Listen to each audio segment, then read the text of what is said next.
I bought the cabin on a Tuesday in late September, exactly 1 week after my 57th birthday. The realtor handed me the keys with a smile that said she understood what this meant to me. 35 years of working double shifts at the textile factory, of skipping vacations and brown bagging lunches, of saying no to myself so I could say yes to everyone else. 35 years, and now I finally had something that was mine alone. The cabin sat on the eastern shore of Lake Winona, about 2 hours north of Minneapolis. It was small, just under 1,000 square feet, with 2 bedrooms, a kitchen that opened into a living room, and a porch that wrapped around 3 sides. The wood siding had weathered to a soft gray, and the roof needed replacing within the next few years. But I did not care. When I stood on that porch and looked out at the water, I felt something I had not felt in decades. Peace. I spent my first week there alone, deliberately.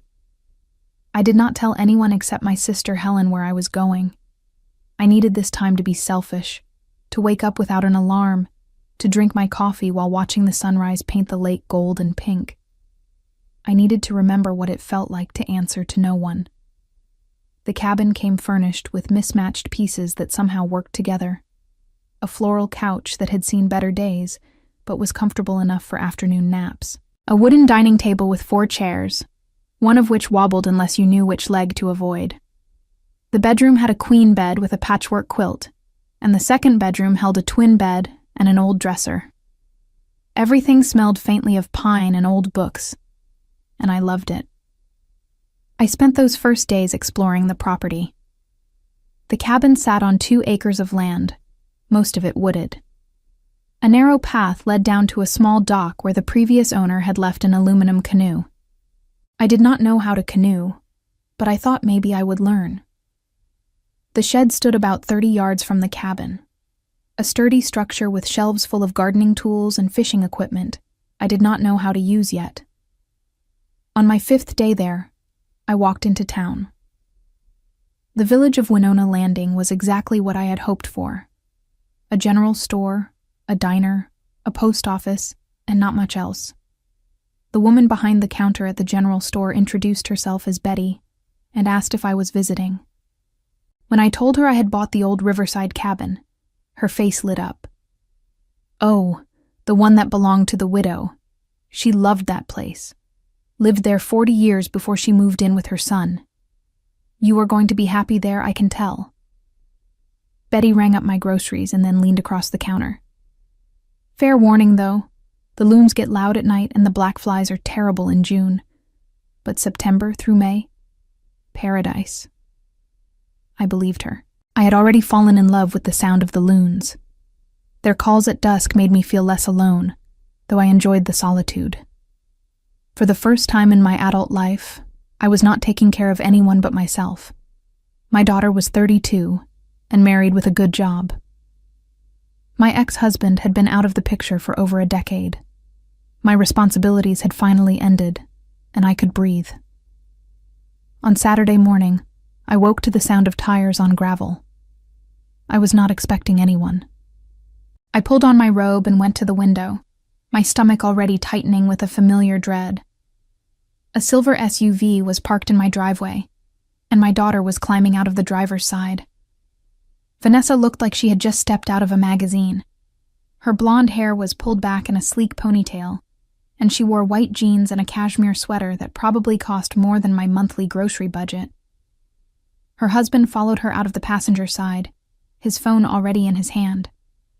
His name was Bradley, and in the 3 years since the wedding, I had yet to have a conversation with him that lasted longer than 5 minutes. I opened the door before they could knock. This is a surprise. Vanessa smiled, but it did not reach her eyes. We tried calling, but you did not answer. I left my phone inside. I was down at the dock. This was a lie. My phone was charging in the bedroom, but I had been ignoring it on purpose. What are you doing here? Can we come in? She was already moving past me, Bradley trailing behind her. They both stopped in the living room, and I watched Vanessa's gaze sweep across the space. I could see her cataloging everything, her expression shifting from polite interest to something else, something calculating. "So this is it," she said. "The cabin. This is it." I closed the door and crossed my arms. "You drove 2 hours to see it?" "We wanted to check on you.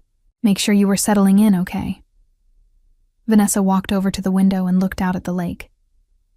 "It is nice, Mom. Really peaceful." "That is the point."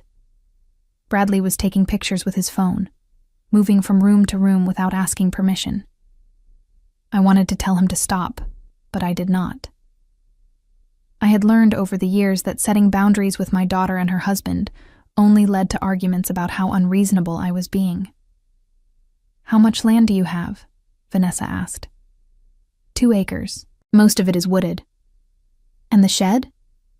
She pointed through the window. "Came with the property. It has tools and things." She nodded slowly, and I could practically see the wheels turning in her head. "This place has a lot of potential." Those 4 words made my chest tighten. Potential for what? Just potential.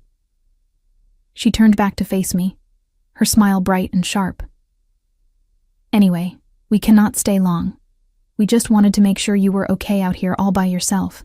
They left 20 minutes later, after walking around the property and asking questions about the well water and the septic system, and whether the dock was stable. I stood on the porch and watched them drive away, and I knew with absolute certainty that this was not over. Vanessa had looked at my cabin the way she used to look at my house before she convinced me to downsize so she could invest the equity I got from selling it. 3 days passed before Vanessa called. I was sitting on the porch with a cup of tea, watching the afternoon light shift across the water, when my phone buzzed. I considered not answering, but that would only delay the inevitable. "Hi, honey." "Mom, I have been thinking about the cabin." Vanessa's voice had that tone she used when she was about to ask for something. Bright and enthusiastic and completely inflexible. "Bradley and I did some research, and we think you are sitting on a gold mine. I am not selling it. I am not asking you to sell. Listen, the vacation rental market is booming right now. Places like yours on the lake, with that rustic charm, people pay top dollar for that experience. We could turn your cabin into an Airbnb and make serious money." I set my tea down carefully. "Vanessa, I bought this place so I could have somewhere quiet to live. I do not want strangers staying here." "You would not have to deal with them. Bradley and I would manage everything. We would handle the bookings, the cleaning, the maintenance. All you would have to do is collect your share of the profits. I do not want profits. I want peace." There was a pause, and when she spoke again, her voice had cooled. "Mom, be realistic. You are 57 years old. How long do you think your savings are going to last? You worked at a factory, not a bank. This is an opportunity to secure your future." "My future is secure. I saved for this." "You saved enough to buy a cabin, but what about property taxes? Maintenance? What happens when the roof needs replacing or the well pump dies? Those things cost thousands of dollars." She was speaking faster now, her words tumbling over each other. "An Airbnb would pay for itself and then some. You could even retire early, really retire, and not worry about money ever again." I closed my eyes. This was how she worked. She found your weak spots and pressed until you gave in. And she was right about one thing. Money was tighter than I wanted to admit.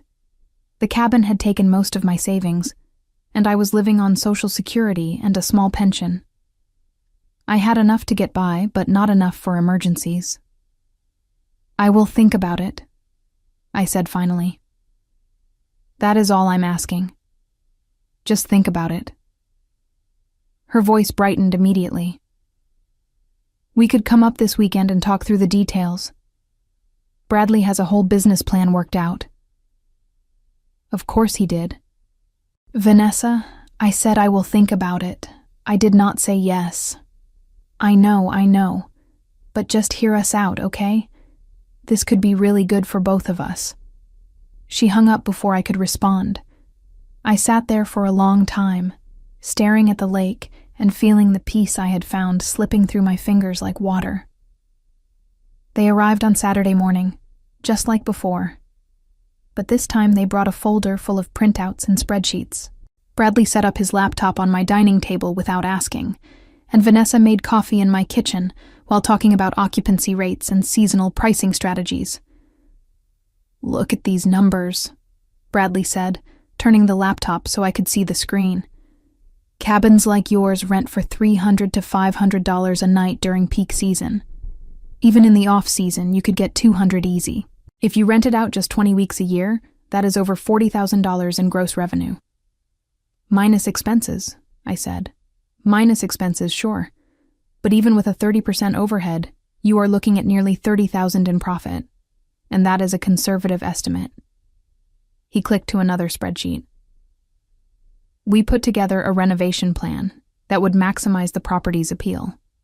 New appliances, fresh paint, better furniture, professional photos. We estimate about $100,000 in upgrades, but the return on investment would be immediate."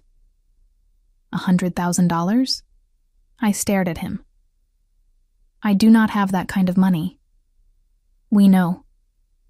Vanessa set a mug of coffee in front of me and sat down. "That is why Bradley and I want to invest. We will cover the renovation costs, and in exchange, we will take a larger share of the profits for the first 2 years. After that, we will renegotiate, and you will start earning more. It is a win-win." "And where would I live during the renovations?" "You could stay in the shed," Vanessa said, as if this were the most reasonable suggestion in the world. "We would clean it out, make it comfortable. It would only be for a few weeks." I looked at my daughter, this woman I had raised and sacrificed for, and felt something shift inside me. She was asking me to move into a shed so she could turn my home into a business. She was asking me to give up the one thing I had worked my entire life to achieve. "No," I said. Vanessa blinked. "No? No. I am not turning my cabin into an Airbnb, and I am not moving into the shed. This is my home." Her expression hardened. "Mom, you are being short-sighted. This is about your future." "My future is living here, in peace, like I planned." Bradley closed his laptop. "With all due respect, you are not thinking clearly. The numbers do not lie. This property is underutilized, and you are leaving money on the table. Then I guess I will just have to live with that." Vanessa stood up abruptly, her chair scraping against the floor. "Fine. If you want to be stubborn, that is your choice. But do not come crying to us when you cannot afford to keep this place." They left angry, the SUV kicking up gravel as Bradley accelerated down the driveway. I sat at the table for a long time, my coffee growing cold, and tried to convince myself I had made the right decision. But doubt is a persistent thing. Over the next week, I kept thinking about what Vanessa had said. What would I do if the roof needed replacing? What if the well pump died? I had enough saved for small repairs, but anything major would wipe me out. And then what? I would lose the cabin anyway, only I would lose it to the bank instead of to my daughter's business plan. On Thursday afternoon, Vanessa called again. This time she sounded calmer, more measured. "Mom, I am sorry about how we left things. I know we came on too strong." "You did. I just worry about you. You worked so hard for this place, and I want to make sure you can keep it." She paused. "What if we compromised? What if we just did a few small upgrades, nothing major, and tested the waters with a few rental weekends? If it does not work out, we will drop the whole thing, but at least you would know you tried." I wanted to say no again. I wanted to hold my ground. But the past week had been filled with small anxieties that I could not shake. A stain on the ceiling that might be a leak. A strange noise from the water heater. Every little thing felt like a countdown to disaster. "Just a few weekends?" I asked. "Just a few. We will handle everything." You would not even have to leave. I am not moving into the shed, Vanessa. You would not have to. You could stay in the cabin, just maybe keep to your bedroom when guests are here. Or you could visit Aunt Helen for the weekend. It would be completely up to you. It sounded reasonable. It sounded like a compromise. And I was tired of fighting. Okay, a few weekends. But if I do not like how it goes, we stop. Absolutely. Thank you, Mom. You will not regret this. I already did, but I did not say that. The renovation started the following Monday. Vanessa hired a crew of 3 men who arrived at 7 in the morning with a truck full of tools and materials. She told me the work would take 2 weeks, maybe 3. They would repaint the interior, replace the kitchen countertops and appliances, update the bathroom fixtures, and refinish the floors. Small upgrades, she had said. Nothing major. By the end of the first day, my cabin looked like a construction zone. Furniture was stacked in the bedrooms, covered with tarps. The kitchen was gutted, the old stove and refrigerator sitting on the porch waiting to be hauled away. Dust covered everything. I spent most of the day outside, sitting on the dock and trying to ignore the sound of power tools and men shouting to each other over the noise. On Tuesday, Vanessa showed up with a designer named Crystal, who had opinions about everything. The floral couch had to go. Too dated. The dining table could stay, but they would need new chairs. The bedrooms needed completely different furniture, something more modern and photogenic. Crystal walked through the cabin with her phone, taking pictures and making notes, while Vanessa nodded along to every suggestion. "What about my things?" I asked. "Where am I supposed to put my furniture?" "We will store it in the shed," Vanessa said. "Do not worry. We will keep it safe." By Wednesday, the shed was full of my belongings. The floral couch I had napped on, the dresser that had been my grandmother's, the patchwork quilt. Everything that had made the cabin feel like mine was now hidden away, and strangers were deciding what would replace it. I tried to talk to Vanessa about it, but she was always busy, always on the phone or in a meeting with Crystal or reviewing invoices with Bradley. When I finally cornered her on Friday afternoon, she barely looked up from her laptop. "Mom, I know this is hard, but trust me. These upgrades are necessary if we want to attract high-end renters. You said small upgrades. You said nothing major. These are small. We are just refreshing the space." She finally looked at me, and her expression softened slightly. "I know it feels like a lot right now, but when it is done, you are going to love it. And more importantly, guests are going to love it. That is the whole point. The point was supposed to be that I could keep living here. And you can, between bookings. Look, we already have 5 reservations for October and November. People are excited about this place. We are going to make so much money, Mom. You will see." The renovation stretched into a 3rd week, then a 4th. The budget ballooned from $100,000 to $120,000. Vanessa assured me it was all necessary, all part of the plan. Bradley showed me updated spreadsheets that projected even higher profits, as if numbers on a screen could make up for the fact that my home no longer felt like mine. By the time the work was finished, the cabin was unrecognizable. The walls were painted a crisp white. The kitchen had granite countertops and stainless steel appliances. The furniture was all sleek and modern, bought from expensive stores and arranged for maximum Instagram appeal. Even the porch had been upgraded with new Adirondack chairs and a fire pit that looked like something out of a catalog. Crystal took professional photos, hundreds of them, and Vanessa uploaded them to the Airbnb listing she had created. The cabin was described as a luxury lakeside retreat, with rustic charm and modern amenities. The nightly rate was $450. The first booking was 2 weeks away, a couple from Chicago coming up for a long weekend. I stood in the middle of my living room, surrounded by furniture I had not chosen and could not sit on comfortably, and realized that I had lost. I had said no, and it had not mattered. I had set boundaries, and they had been ignored. My daughter had taken my home and turned it into her investment, and I had let her do it because I was afraid of being alone and poor and helpless. But as I stood there, something else bloomed alongside the grief. Something cold and sharp and patient. If Vanessa wanted to turn my cabin into an Airbnb, then fine.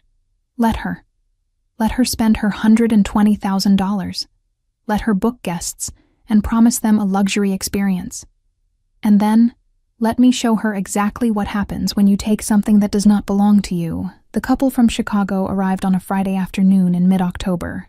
I watched from the shed window as they pulled up in a sleek black sedan, both of them dressed like they were heading to a business meeting rather than a lake vacation. The woman wore heels that sank into the gravel driveway, and the man immediately pulled out his phone to take pictures. Vanessa had insisted I stay in the shed during guest visits. She had cleaned it out and brought in a cot, a space heater, and a small lamp. It was humiliating, living in a storage building while strangers slept in my bed, but I did not complain. I needed Vanessa to think I had accepted defeat. I needed her to believe I was harmless. The Chicago couple stayed for 3 nights. I did not see much of them, though I heard their voices carrying across the property when they sat on the porch in the evenings. On Sunday morning, they left a 5-star review praising the cabin's cleanliness and the stunning lake views. Vanessa called me immediately, her voice bright with triumph. "See? I told you this would work. They loved it." "That is good," I said, keeping my tone neutral. The next guests check in on Thursday, a family with 2 kids. They booked for a whole week. She paused. "I am going to need you to stay in the shed again. I know it is not ideal, but once we get through this first season and start seeing real profits, we can talk about maybe building you a small guest house or something." A guest house, on my own property. I thanked her and hung up before I said something I would regret.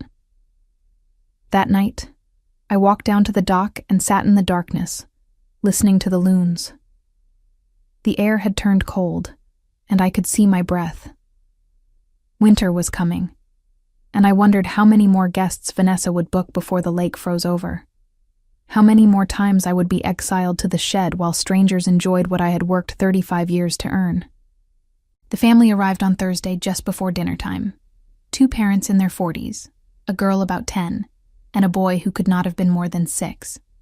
They had a golden retriever with them, which surprised me because the Airbnb listing explicitly said no pets. I watched the dog run around the property, digging in the garden beds and barking at the loons. The family stayed for 6 days. They were loud and messy, leaving towels on the porch and trash in the fire pit. On their last morning, I saw the mother yelling at her children while the father loaded suitcases into their minivan. They left without cleaning up, and when Vanessa arrived that afternoon to prepare for the next guests, I heard her on the phone with the cleaning service, frustrated about the extra work. But they also left a 5-star review. The father wrote that the cabin was perfect for families, and the kids loved feeding the ducks at the dock. There were no ducks. I had never seen a single duck on this lake. But Vanessa did not care about accuracy.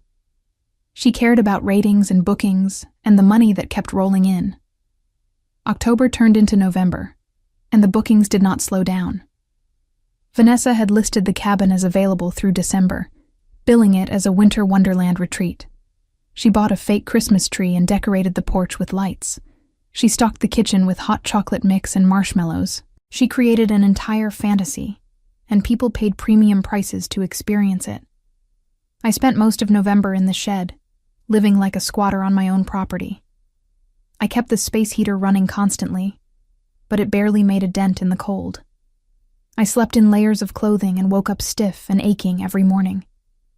When I showered in the cabin's bathroom between guest stays, I saw how thin I had become. My face looked hollow, and there were shadows under my eyes that had not been there before. My sister Helen called one evening in late November. "Fiona, I have not heard from you in weeks. Are you okay?" I almost told her the truth. I almost said that my daughter had stolen my life, and I was too tired to fight back. But Helen would have tried to fix it, and fixing it would have meant confrontation, Lawyers, family drama that would accomplish nothing except making Vanessa even more determined to prove she was right. "I am fine," I said. "Just adjusting to cabin life. Vanessa told me about the Airbnb thing. She said you are making good money." "Vanessa is making good money. I am just along for the ride." Helen was quiet for a moment. "You do not sound fine." "I am tired. That is all." After we hung up, I sat in the shed and stared at the space heater's orange glow. Tired did not begin to cover it. I was exhausted in a way that sleep could not fix. Exhausted from smiling and nodding and pretending everything was okay while my daughter dismantled my dreams piece by piece. But exhaustion can sharpen into something useful if you let it, and I was done being useful to everyone except myself. The next guests were a group of college friends reuniting for Thanksgiving weekend. 4 women in their 50s who drank too much wine and stayed up until 2 a.m. laughing on the porch. I did not mind the noise. What I minded was waking up on Thanksgiving morning to find one of them had vomited in the garden bed outside the shed. I cleaned it up myself because I did not want Vanessa to know I was still on the property. She had started hinting that maybe I should spend the winter at Helen's house, just until the busy season ended. I knew what that meant. Once I left, I would never come back. The cabin would become a full-time rental, and I would become an occasional visitor to the place I had bought with my own money. The college friends left a 4-star review, complaining that the hot water ran out too quickly. Vanessa immediately called a plumber and upgraded the water heater, adding another $2,000 to her investment. She did not ask me if I minded. She did not even tell me it was happening. I found out when the plumber showed up on a Tuesday morning and started working while I was still in the cabin. December brought snow and ice and a parade of guests who tracked mud through my living room and left wet boots by the door. Vanessa hired a property management company to handle the turnovers because she was too busy to drive up from Minneapolis every few days. Now I had strangers with keys letting themselves in, cleaning and restocking and treating the cabin like it was just another job. I waited until the 3rd week of December, when the calendar showed a gap between bookings, 5 empty days before a New Year's Eve reservation. Vanessa was planning to charge $800 a night for that one, capitalizing on people's desire to ring in the new year at a picturesque lake cabin. I had 5 days to make my move, and I knew exactly what I was going to do. The plan came to me in pieces over those cold weeks in the shed, crystallizing into something both simple and devastating. Vanessa had turned my cabin into a business, so I would treat it like a business. And every business has vulnerabilities. On the first empty day, I let myself into the cabin and walked through it slowly, relearning the space. Everything gleamed with aggressive cleanliness. The property management company had done their job well. Fresh linens on the beds, towels folded into decorative shapes in the bathroom, a bowl of fake lemons on the kitchen counter. It looked like a hotel, sterile and impersonal. I started in the kitchen. I adjusted the pilot light on the new stove so it would flicker unpredictably, making it difficult to maintain consistent temperatures. Not enough to be dangerous, but enough to frustrate anyone trying to cook a proper meal. Then I loosened the connection on the garbage disposal just slightly, so it would make a grinding noise that sounded expensive. In the bathroom, I adjusted the shower valve so the water temperature would fluctuate wildly between scalding and freezing. I had learned this trick from a maintenance worker at the factory who used to complain about his landlord. It was a small adjustment, barely noticeable unless you knew what to look for, but it would make every shower a gamble. The bedroom came next. I took the memory foam mattress topper off the bed and replaced it with an old, lumpy one from the shed. I switched them carefully, knowing Vanessa would never notice the difference by looking. But guests would feel it. They would wake up with sore backs and stiff necks, and they would mention it in their reviews. I moved through the cabin like a ghost, making tiny alterations that would add up to a miserable experience. I adjusted the thermostat so it would never quite reach the set temperature. I loosened a floorboard near the bedroom door so it would creak loudly whenever someone walked over it. I removed half the light bulbs in the lamps, leaving just enough light to be functional, but creating shadows that would make the cabin feel darker and less welcoming. In the living room, I repositioned the furniture so the seating arrangements felt awkward and uncomfortable. The couch now faced away from the best view of the lake. The chairs were angled in a way that made conversation difficult. Small things, subtle things, things that would register as vaguely wrong without being obviously sabotaged. I spent hours on these adjustments, working methodically and carefully. When I was finished, I walked through the cabin one more time, checking my work. Everything looked normal. That was the beauty of it. Vanessa would not see anything wrong. The property management company would not notice. But the guests would feel it. That creeping sense that something was off. The New Year's Eve guests arrived on December 30th. A group of 8 friends in their 30s, loud and excited and already drunk when they pulled up in their rented SUV. I watched them unload coolers full of champagne and bags full of party supplies. They were planning something big, and I almost felt sorry for them. Almost. I stayed in the shed that night, but I kept my window cracked open so I could hear. Around 8 in the evening, someone started yelling about the stove not working properly. An hour later, I heard shrieking from the bathroom, followed by complaints about the water temperature. By 10 o'clock, people were arguing about where to sit because the furniture arrangement was so uncomfortable. At midnight, I heard them counting down to the new year, their voices carrying across the frozen lake. But the celebration sounded muted, lacking the joy they had arrived with. At 2 in the morning, I heard someone crying. By 3, the cabin was silent except for that creaking floorboard as people walked back and forth to the bathroom. They left early on New Year's Day, hours before their checkout time. Through the shed window, I watched them load their SUV with grim faces and tired eyes. One woman was still in her pajamas, wrapped in a blanket, and looking like she had not slept at all. The review appeared 2 days later. 3 stars. The first non-5-star review the cabin had received. The writer complained about the uncomfortable furniture, the unreliable stove, the temperamental shower, and the noisy floorboards that kept everyone awake. They said the cabin looked better in photos than in person, and they would not be returning. Vanessa called me immediately, her voice tight with stress. "Did you see the review?" "I did." "I do not understand what happened. The property management company said everything was fine when they did the turnover. The cabin should have been perfect." "Maybe the guests were just difficult," I suggested. "Maybe."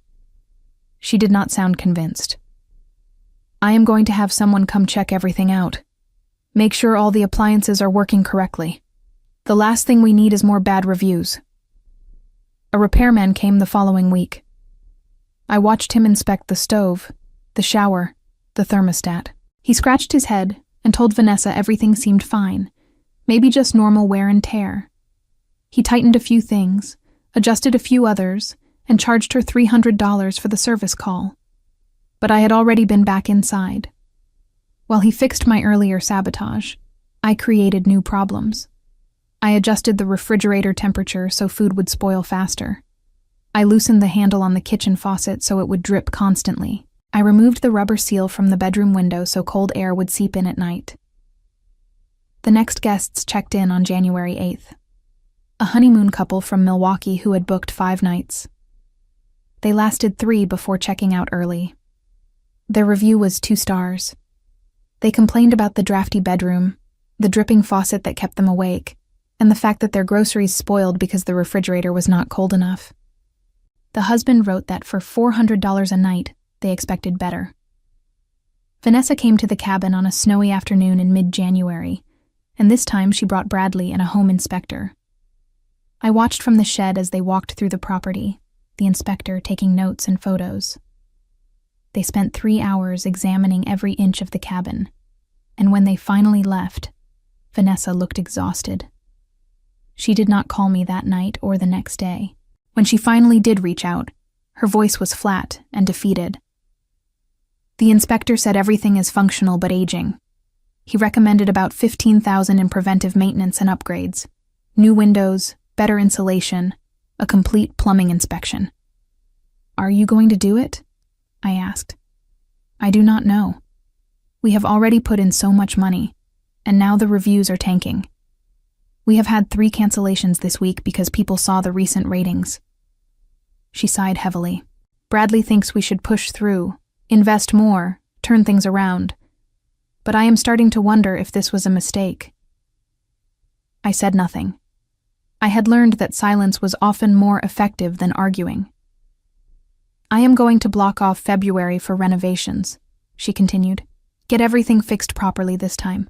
We cannot afford any more bad reviews." The February renovations cost another $20,000.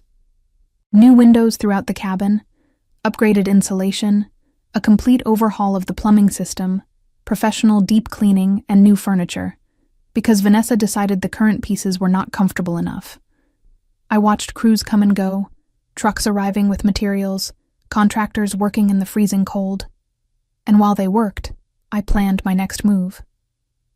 The renovations finished in early March, just in time for spring break bookings. Vanessa had reduced the nightly rate to $350, hoping to attract more guests and rebuild the cabin's reputation. She had also hired a new property management company, one with better reviews and more experience. But none of it mattered, because I had become very good at this game. The spring break guests were college students who had pooled their money for a week at the lake. They were young and excited and completely unprepared for what they found. I had spent the previous week making adjustments that the contractors had not noticed. The shower drain now clogged after every use, requiring guests to stand in ankle-deep water. The smoke detector in the bedroom had a dying battery, beeping every 45 seconds throughout the night. The porch steps had a loose board that shifted underfoot, making people feel unsafe. They left after 4 days, forfeiting the rest of their reservation. Their review was 1 star, the first the cabin had received. They warned other potential guests to avoid the property, calling it poorly maintained and potentially dangerous. After that review appeared, the cancellations accelerated. People who had booked weeks or months in advance suddenly found reasons to cancel. Vanessa tried offering discounts and upgrades, but it did not help. The cabin's rating had dropped to 3.5 stars, and in the competitive world of vacation rentals, that might as well have been 0. By April, the bookings had dried up completely. Vanessa stopped calling me with updates, and I knew she was drowning in debt and disappointment. The cabin sat empty most days, no longer profitable enough to justify the property management company's fees. She had invested over $150,000, and she had nothing to show for it except a property that no one wanted to rent. I waited 2 more weeks before I made my move. On a Tuesday morning in late April, I let myself into the cabin and reversed every sabotage I had made. I fixed the shower valve, tightened the faucet handle, adjusted the thermostat back to normal. I replaced the mattress topper with the good one, repositioned the furniture to take advantage of the lake view, and added back all the light bulbs I had removed. I changed the smoke detector battery and tightened the loose porch step. When I was finished, the cabin was exactly as it should have been from the beginning. Beautiful, comfortable, and functional. A place worth $450 a night, if anyone still believed in it. Then I called Vanessa. "I have been thinking," I said, keeping my voice gentle. "Maybe the Airbnb thing has run its course. Maybe it is time to admit it did not work out." She was quiet for a long moment. "I do not know what went wrong, Mom. We did everything right. The photos were professional, the cabin was beautiful, we priced it competitively. But nothing worked. Sometimes things just do not work out, honey. It is not your fault. We lost so much money. Bradley is furious. He thinks I should sell the cabin and try to recoup some of our investment." Her voice cracked slightly. "But I know how much this place means to you." "It does mean a lot to me," I said, "which is why I have a suggestion. What if you signed the cabin back over to me completely? No more Airbnb, no more guests, just me, living here like I originally planned. You could write off the loss on your taxes, and I would take over all the expenses going forward." You cannot afford the expenses, Mom. That is why we started this whole thing. I will manage. I always have. I paused, letting the silence stretch. The alternative is you keep sinking money into a property that is not generating revenue. At least this way you get out clean. I could hear her breathing on the other end of the line, could practically feel her doing the math in her head. She had invested $150,000 into a failing business. She could keep fighting, keep trying to turn things around, or she could cut her losses and walk away. Let me talk to Bradley, she said finally. But honestly, I think you might be right. This has turned into a nightmare. They came to the cabin 1 week later with papers for me to sign. Documents that transferred all responsibility back to me, that released them from any financial obligation to the property. Vanessa looked 10 years older than she had 6 months ago, her face drawn and tired. Bradley would not make eye contact with me. I signed everything without reading it carefully. I did not need to. I knew what it said. The cabin was mine again, completely and totally. All the upgrades, all the renovations, all the money they had poured into the property. Mine. After they left, I stood on the porch and looked out at the lake.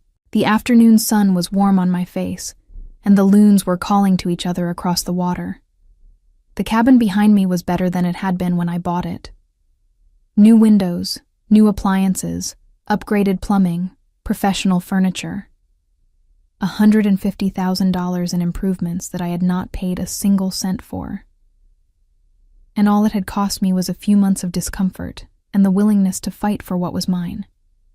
The first morning after Vanessa signed the papers, I woke up in my own bed for the first time in months. Not the cot in the shed, not a guest bed I was borrowing between bookings, but my bed in my cabin. The morning light filtered through the new windows, warming the room. And I lay there for a long time just breathing it in. I spent that entire day moving my belongings back from the shed. The floral couch that Vanessa had deemed too dated, my grandmother's dresser, the patchwork quilt. I arranged everything alongside the new furniture, creating a blend of old and new that felt right. The cabin was mine again, but it was better than before. Stronger. Just like me. Helen called that afternoon, and this time I told her everything. About the Airbnb, the shed, the months of sabotage, the final transfer of ownership. She listened in silence until I finished. Fiona, that is the most devious thing I have ever heard you do. I know. I am so proud of you. She laughed, a sound of pure delight. Vanessa actually paid to renovate your cabin and then gave it back to you? She did not give it back. I took it back. There is a difference. Still, $150,000. That is incredible. It is not about the money, I said, though the money certainly helped. It is about the fact that she thought she could take what was mine, that she could ignore my wishes and bulldoze over my boundaries, and I would just accept it. I needed her to understand that I am not helpless. I think you made that very clear. After we hung up, I walked down to the dock and sat watching the water.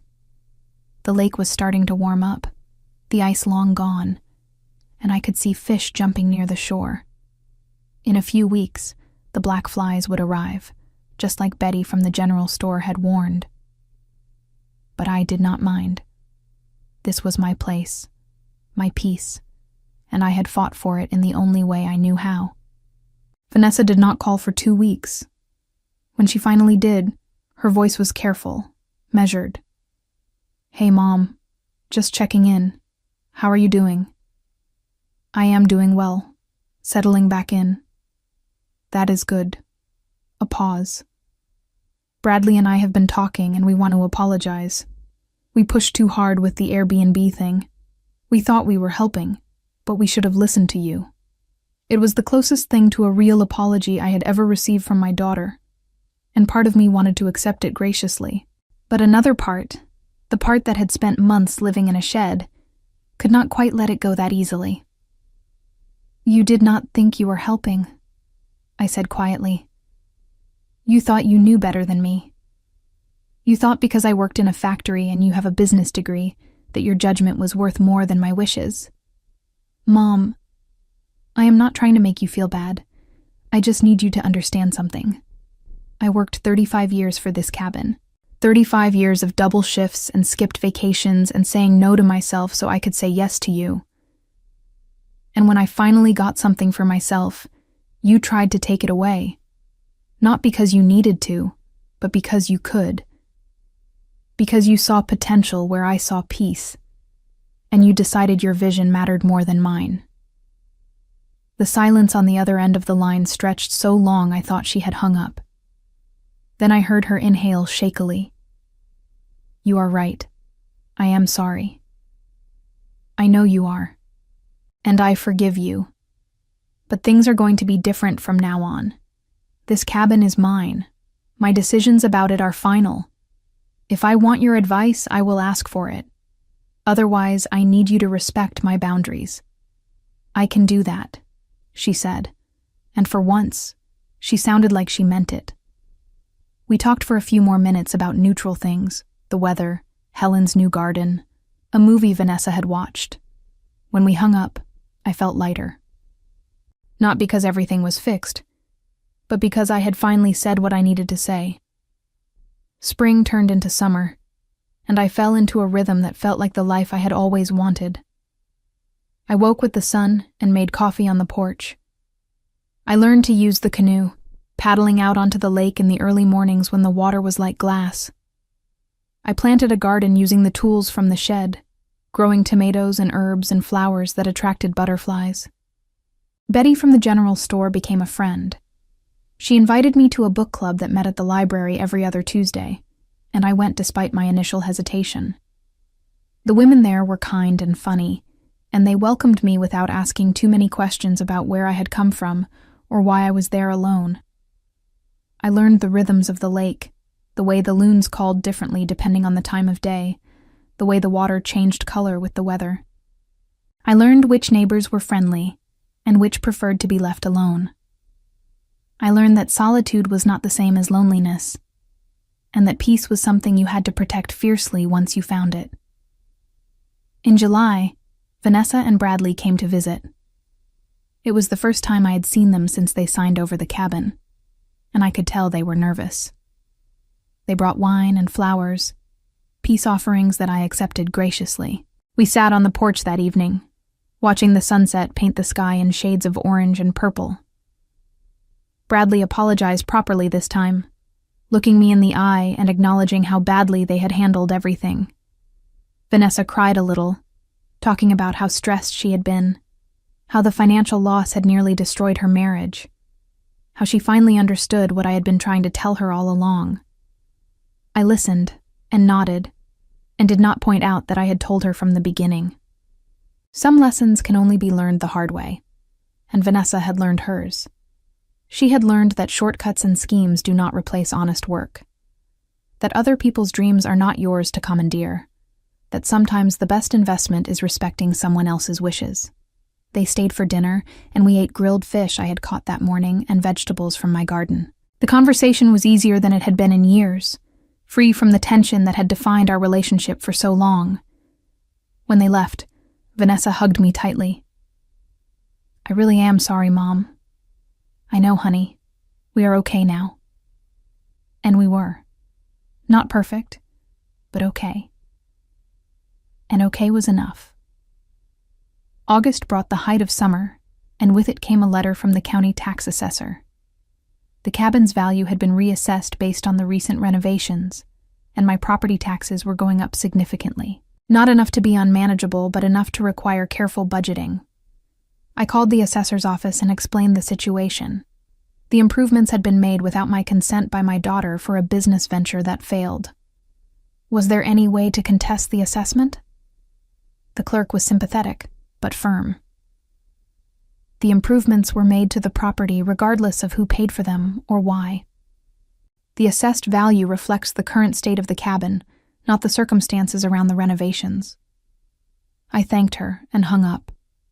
Then I sat down with a calculator and my bank statements and did the math. Even with the higher property taxes, I could manage.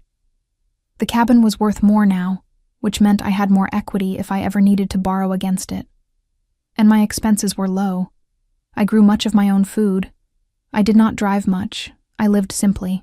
Vanessa called later that week, and I mentioned the tax situation. There was a long pause before she spoke. I did not think about that. I am sorry, Mom. If you need help with the taxes, I do not need help. I can afford them. I just thought you should know that your renovations had consequences beyond the failed business. I really did not think it through, did I? No, you did not. But that is not your fault alone. I should have fought harder from the beginning instead of letting things get as far as they did. I paused. We both made mistakes. The difference is, I am learning from mine. It was a pointed comment, perhaps sharper than necessary, but I needed her to sit with the reality of what she had done, not just to punish her, but to ensure she never did it to anyone else. September arrived with cooler temperatures and the first hints of autumn color in the trees. I had been at the cabin for exactly 1 year, though only the last few months had been spent actually living there. I marked the anniversary by inviting Helen up for the weekend. She arrived on a Friday afternoon with her car full of groceries and a suitcase that suggested she was planning to stay longer than 2 days. I hope you do not mind, but I thought I might stay through Wednesday. It is so beautiful here, and I never take enough time off. Stay as long as you want. I am glad for the company. We spent the weekend cooking together, taking walks around the property, sitting on the dock with our feet in the water. Helen was easy to be around, content to read while I worked in the garden, happy to help with chores without being asked. On Sunday evening, we opened a bottle of wine and she asked the question I had been waiting for. Do you feel bad about what you did? The sabotage? I considered this carefully. No, I feel bad that it had to come to that. I wish Vanessa had listened to me from the start. But do I regret protecting what was mine? Not for a second. Good, because you should not. Helen refilled our glasses. You spent your whole life taking care of everyone else. You earned the right to be selfish about this one thing. It is not even selfish, though. That is what Vanessa never understood. Wanting peace after decades of work is not selfish. It is necessary. It is survival. Well, you survived, and you won. I did not win. I just got back what was already mine. Helen smiled. Semantics. You outsmarted your own daughter and ended up with a cabin worth twice what you paid for it. That is a win in my book. We laughed about it then, about the absurdity of the whole situation, about me living in a shed while secretly destroying my own property, about Vanessa pouring money into a failing business without realizing her mother was the reason it was failing, about Bradley's spreadsheets that never accounted for sabotage. When Helen left on Wednesday, the cabin felt quiet, but not lonely. I had proven to myself that I could live alone, that I did not need constant company or validation. But I had also learned that selectively letting people in, people who respected my space and my choices, made the solitude even sweeter.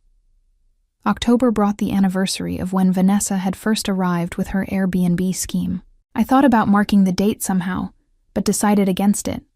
The past was the past, and dwelling on it would only steal from the present.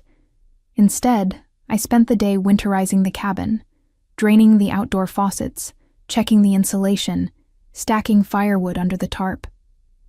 The nights were getting cold, and soon the lake would start to freeze. This would be my first full winter here, and I was determined to enjoy it. Vanessa called on Halloween. Bradley and I wanted to invite you to Thanksgiving this year, at our house. We promise it will just be family, low-key, nothing stressful. Can I bring anything? Just yourself. She hesitated. And Mom, thank you for giving me another chance. I know I do not deserve it, but I am grateful. Everyone deserves a second chance, honey. Just not a third one. She laughed. but I could hear the understanding beneath it. She knew I meant what I said. One more betrayal, one more boundary crossed, and we would be done. Not just with the cabin, but with our relationship entirely. Some bridges, once burned, could not be rebuilt. Thanksgiving at Vanessa's house was surprisingly pleasant. Bradley was more relaxed than I had ever seen him, and Vanessa seemed lighter somehow, as if losing the cabin business had lifted a weight rather than adding one.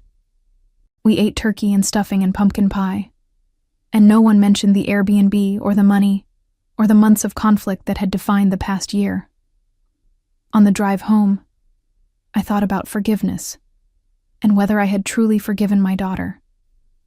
The answer was complicated. I had forgiven her enough to maintain a relationship, enough to share holidays and phone calls and occasional visits. But I would never forget what she had done, and I would never fully trust her judgment again. Some damages leave scars, even after they heal. December came with heavy snow and temperatures that dropped below zero. The cabin stayed warm thanks to the new insulation and windows Vanessa had installed. I burned through firewood quickly and made a note to order more for January. The expense was manageable, especially now that I was not paying rent somewhere else or supporting anyone but myself. Christmas was quiet. Helen came up for a few days, and we exchanged small gifts and ate cookies and watched old movies. Vanessa called on Christmas morning, and we talked for 20 minutes about nothing important. It was enough. When the new year arrived, I stood on the porch at midnight with a mug of hot tea and listened to the silence. No guests counting down, no parties, no chaos, just me and the lake and the stars overhead. It was perfect. In January, I received a letter from Vanessa, an actual letter, handwritten on nice stationery. She wrote about how much she had learned from the cabin disaster, how it had forced her to reevaluate her priorities and her approach to life. She wrote about going to therapy to work on her control issues and her tendency to steamroll over other people's wishes. She wrote about how sorry she was, not just for the Airbnb scheme, but for years of not really listening to me. I read the letter 3 times, sitting at the kitchen table with my morning coffee. Then I folded it carefully and put it in a drawer. I did not frame it or display it, but I kept it. Evidence that people could change, or at least that they could try. The winter passed slowly, quietly, peacefully. I read books from the library, learned to knit from a tutorial online, took long walks on the frozen lake. I learned to appreciate the stark beauty of winter, the way the snow transformed the landscape into something elemental and pure. In March, as the ice began to break up and the first signs of spring appeared, I received an email from the Airbnb company. They were following up on the listing Vanessa had created, asking if we wanted to reactivate it for the upcoming summer season. I stared at the email for a long moment, then deleted it without responding. Some chapters needed to stay closed. Spring returned with mud and black flies, just as Betty had promised. But it also brought wildflowers and baby ducks and loons returning to nest. I spent my days working in the garden, expanding it to include more vegetables. I was learning to be more self-sufficient, to rely less on trips to town, and more on what I could grow or catch myself. Vanessa visited in April with surprising news. She and Bradley were expecting a baby, their first. She was nervous and excited and wanted my advice on everything from cribs to childcare. I gave it freely, honestly, without holding grudges or throwing past mistakes in her face. Because that was the thing about revenge. It was only satisfying if you knew when to stop. I had taken back my cabin and taught my daughter a lesson. Now it was time to move forward, to build something new instead of dwelling on what had been destroyed. The baby arrived in September, a girl they named Sophie. I drove down to Minneapolis to meet her. This tiny creature who would grow up never knowing about the battle fought over a cabin, or the lengths her grandmother had gone to protect her peace. Sophie would know me as the woman who lived by the lake, who grew her own vegetables and told stories about loons and taught her to fish from the dock. And that was exactly who I wanted to be. By the time Sophie turned 1, Vanessa and I had rebuilt our relationship into something healthier than it had ever been. We talked regularly, but not constantly. She visited occasionally, but always asked first. She offered advice only when requested, and accepted my decisions even when she disagreed with them. The boundaries I had fought so hard to establish had become the foundation of a better relationship. On a cool October evening, 2 years after I first bought the cabin, I sat on the porch with a blanket wrapped around my shoulders and thought about everything that had happened. The initial joy of ownership, the betrayal of my daughter's scheme, the months of living in the shed while strangers enjoyed my home, the careful sabotage that saved me, the final victory that was really just reclaiming what had always been mine. It had been exhausting and painful, and harder than I ever imagined. But it had also taught me something crucial. I was stronger than I thought, more resourceful, more willing to fight for what mattered. For 35 years, I had been someone who worked hard and kept her head down and let other people make decisions about her life. The cabin had changed that. Or maybe I had changed that, and the cabin was just where it happened. Either way, I was different now. Harder in some ways, softer in others. Less willing to compromise on things that mattered, more willing to forgive when forgiveness was earned.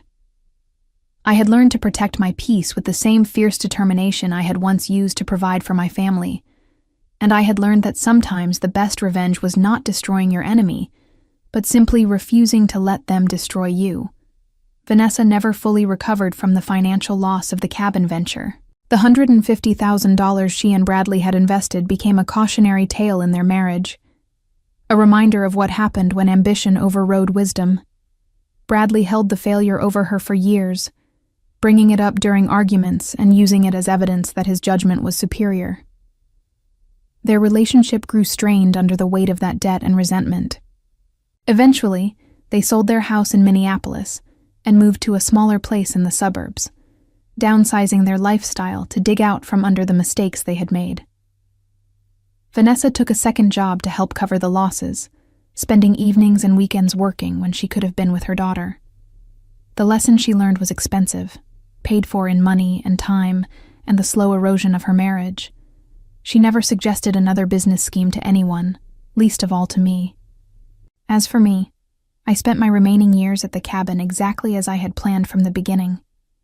In peace, on my own terms, answerable to no one but myself. The lake became my sanctuary, the seasons my calendar, the loons my evening companions. I grew old there gracefully, watching Sophie grow up during summer visits, teaching her to fish and canoe and appreciate silence. When I looked back on the revenge I had taken, I felt no guilt, only satisfaction. I had protected what was mine, and in doing so, I had finally learned to protect myself.